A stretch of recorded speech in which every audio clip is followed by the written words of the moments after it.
Hi అండి, నమస్కారం. ఈరోజు చెప్పాను కదండి లాస్ట్ శనివారం అని. ఇప్పుడైతే టెంపుల్కి అయితే వెళ్తున్నామండి. ప్రతి శనివారం వెళ్తాము. ఇది లాస్ట్ శనివారం కాబట్టి నేను నైవేద్యం ప్రసాదం కూడా ప్రిపేర్ చేసుకున్నానండి అక్కడ భక్తులందరికీ పంచడానికి. ఆ నైవేద్యం మీరు నీకు చూపిస్తానండి. అది ఏం చేసుకున్నానంటే పులిహార అయితే చేసుకున్నానండి. ప్రసాదం నైవేద్యం అక్కడ స్వామివారికి, వెంకటేశ్వర స్వామికి అర్పించి తర్వాత భక్తులకి పెడదామని పట్టుకెళ్తున్నానండి. ఇప్పుడు టెంపుల్కి అయితే వెళ్ళిపోతున్నాం. ఇదేనండి టెంపుల్, మా ఇంటి దగ్గరే ఉంటుంది. వెంకటేశ్వర స్వామి ఆలయం అండి, చాలా బాగుంటుంది.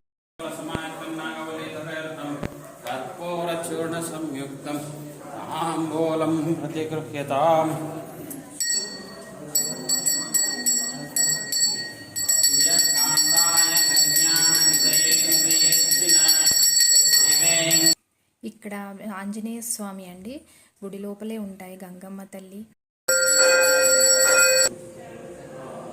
కుమారస్వామి అండి. మా వారైతే ప్రసాదం అయితే పంచుతున్నారు.